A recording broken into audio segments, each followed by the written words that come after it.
Dahil sa dami ng mga motoristang nagpapakarga ng petrolyo simula pa noong weekend, may mga gasolinahan nang napilitang magsara o kaya naman ay limitado na ang operasyon. Bunsod pa rin ng inaasahang big-time oil price hike bukas.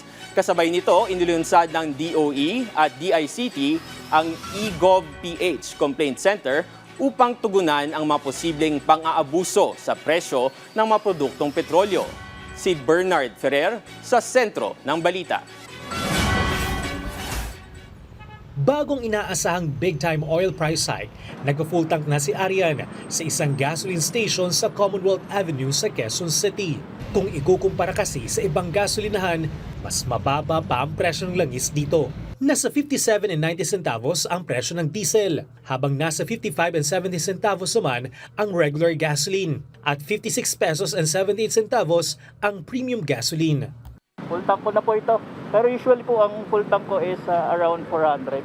400. Siguro bukas, kung magpapa-full tank pa ako bukas, siguro around 600 na siya. Mas pinipili na lang ni Arian ngayon na unahin ang mga mahalagang biyahe tulad ng pagpasok sa trabaho. Si Vic naman, naabutan ko pang nagbibilang ng barya dahil kulang pa ang kanyang budget para magpa-full tank. Laki, kasi yung kikitain namin, mapupunta dun sa diesel na lang. Kung baka makarecover kami, hapon na, gabi na. Umaasa siyang paunti-unti at hindi biglaan ang pagtaas ng presyo ng petrolyo. Si Angeline naman ay naghahanda na rin maghigpit ng sinturon, lalo na kung sasabay sa pagtaas ng presyo ng petrolyo ang posibleng pagtaas ng pamasahe. Malaking epekto po talaga yan.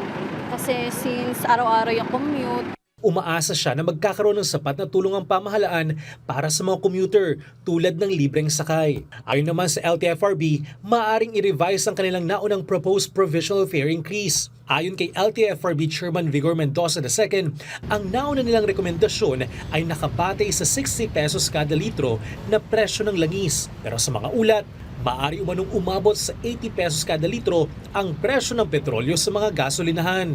Naghahanda na rin ang Department of Transportation at LTFRB sa pagpapatupad ng 2.5 billion pesos na fuel subsidy o pantawid pasada para sa mga PUV driver sakaling umabot sa $80 per barrel ang presyo ng langis sa world market. May reklamo ba Samantala, kayo sa inyong inilunsad ng lokal na Department of gasolinahan? Energy at Department of Information and Communications Technology ang eGovPH Complaint Center upang mas mapalakas ang monitoring at masiguro ang patas sa serbisyo at sapat na supply ng petrolyo para sa mga Pilipino. Kabilang sa mga maaaring reklamo dito ang fuel hoarding, unauthorized price increase at iba pang iligal na gawain sa pagbebenta ng langis. Bernard Ferrer para sa Pambansang TV sa Bagong Pilipinas.